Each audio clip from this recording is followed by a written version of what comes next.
Like if you found the video valuable. Dr. Lena Ortiz was used to silence. The graveyard shift at the Deep Sky Array outside Moab, Utah, was always quiet. The radio dishes stretched like metal sunflowers beneath the stars, scanning the black velvet of space.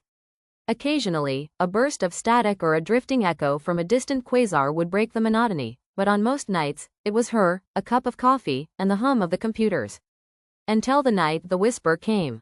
She first heard it just after 2 a.m., while reviewing data streams from Europa.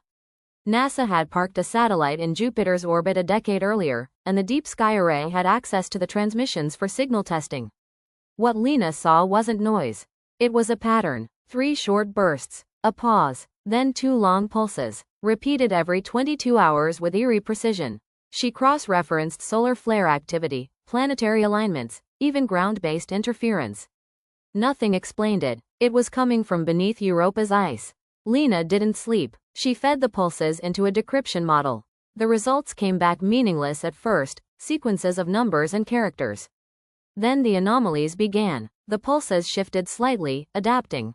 The patterns started reflecting the software she was using, mimicking her own algorithm choices. It was as if something on Europa understood her tools, and was communicating through them. She logged everything. At first, NASA colleagues dismissed her findings as algorithmic pareidolia, seeing patterns where there were none. But when she added a machine learning filter, the pulses began to form words. English words. We remember. Lena stared at the screen. The phrase was followed by coordinates to Earth locations. Deserted places, old military bases, decommissioned radio towers, places no one had touched in decades. Curiosity transformed into dread. She visited one of the sites, a ruined Cold War listening post in New Mexico. There, she found rusted equipment and silence. But her handheld scanner, tuned to the Europa frequency, lit up. The signal was stronger there than in Utah. More words came. We see. We remember the silence. You are not the first.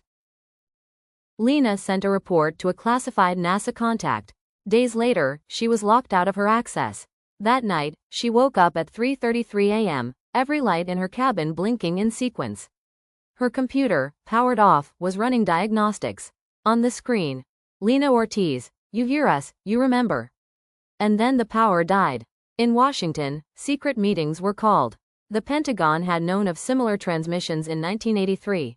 A Soviet probe had captured them but was lost during re-entry. The U.S. had intercepted fragments and buried them. Lena was detained, interrogated. When she demanded to see her own research, she was shown printouts with pages redacted in thick black ink. Then, without explanation, she was released. Sent home. No more access. No more files. That's when the visions started. She would wake up in cold sweat, hearing whispers not in sound but in her mind. Images of an ocean beneath ice. Creatures glowing with bioluminescent limbs, vast eyes blinking slowly in the dark. Memories she couldn't possibly have. Memories that weren't hers. She wasn't alone. Online forums she once frequented were filled with similar stories. Astronomers, coders, signal analysts, people who had also stumbled upon the whisper and gone quiet. She traced one to Montana, a recluse named Decker, who had once worked for the NSA. She met him in a trailer guarded by 6 dogs. They talk through data, Decker told her. They don't care about languages, they use systems. Feedback loops, algorithms, dreams. What do they want? She asked. To wake us up, or maybe to wake themselves up.